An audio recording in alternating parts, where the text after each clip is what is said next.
नवरात्रि में जो 9 दिन बड़े बड़े योगी अपने साधन को मजबूत करते हैं। ये 9 दिन आप जो भी सिद्ध करेंगे, जो भी जप तप पूजा करेंगे, वह सिद्ध होगी। इसलिए 9वीं सिद्धिदात्री चा, इसलिए 9वें दिन को क्या बोलते हैं? सिद्धिदात्री।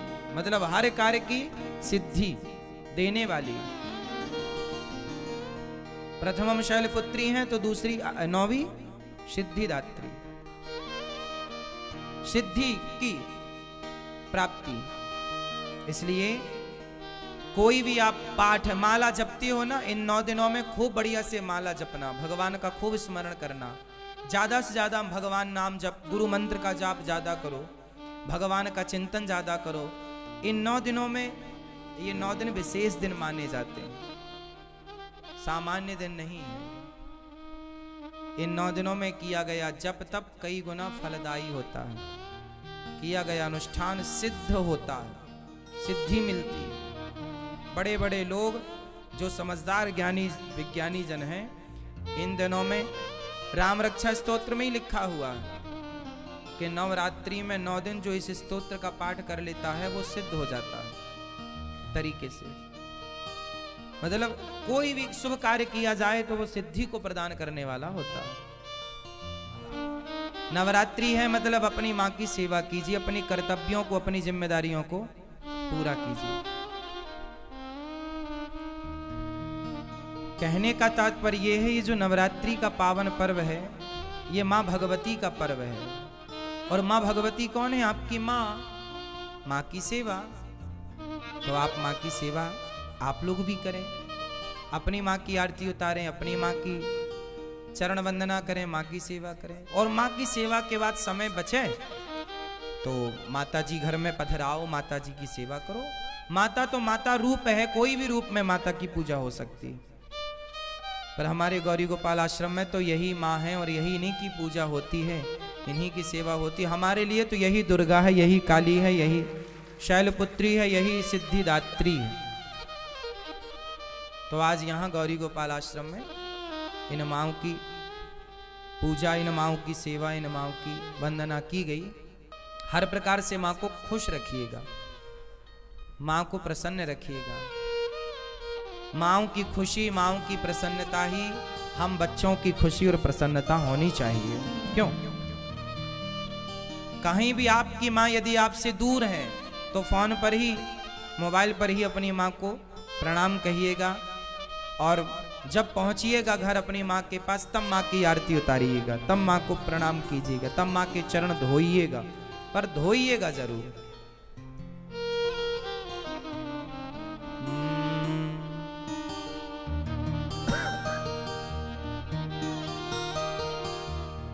इसलिए माँ की वंदना, हम लोग भूल गए हैं अपने संस्कारों को, कुछ याद नहीं है अब हम लोगों को।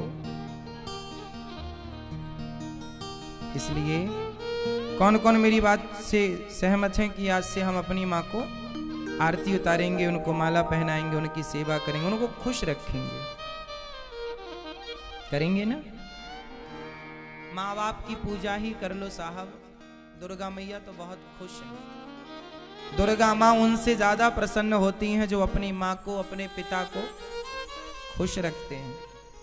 कोई अपने माँ बाप को छोड़ करके, अपमानित करके और तीर्थ यात्रा करे और वैष्णव देवी की यात्रा करे और पैदल चढ़ाई चढ़े।